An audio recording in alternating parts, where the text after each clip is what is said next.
Hello mga mamis na kagaya ko! For today's video, gagawa tayo ng siomai at siomai wrapper. Uunahin muna natin ang siomai wrapper.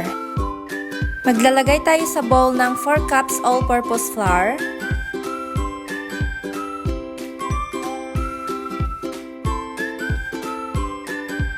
at 1 cup hot water and 1 teaspoon salt. Paghaluin hanggang sa matunaw yung asin. Ilagay sa harina yung pinaghalong mainit na tubig at saka asin.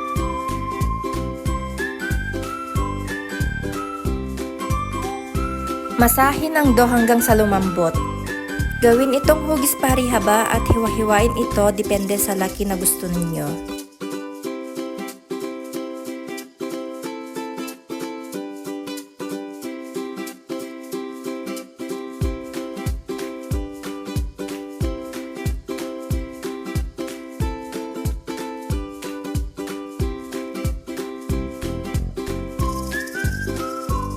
Pagkatapos gawing pabilog lahat, takpan mo na ito at hayaan muna ng 30 minutes. Pagkalipas ng 30 minutes, pwede na itong imasa at makakagawa na tayo ng siomai wrapper.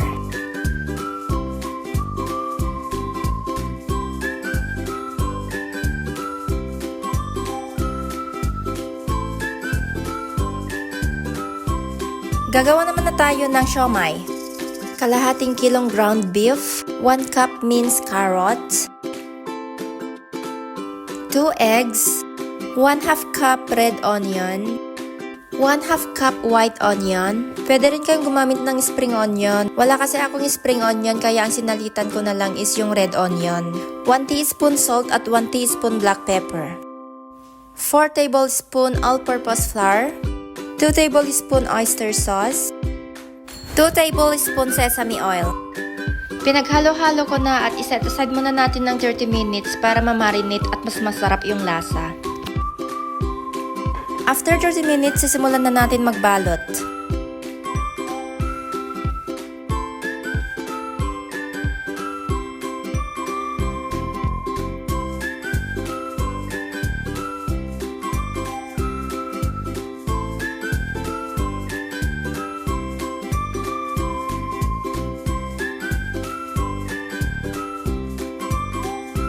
Pagkatapos nating balutin lahat, pwede na natin itong i-steam ng 15 to 20 minutes.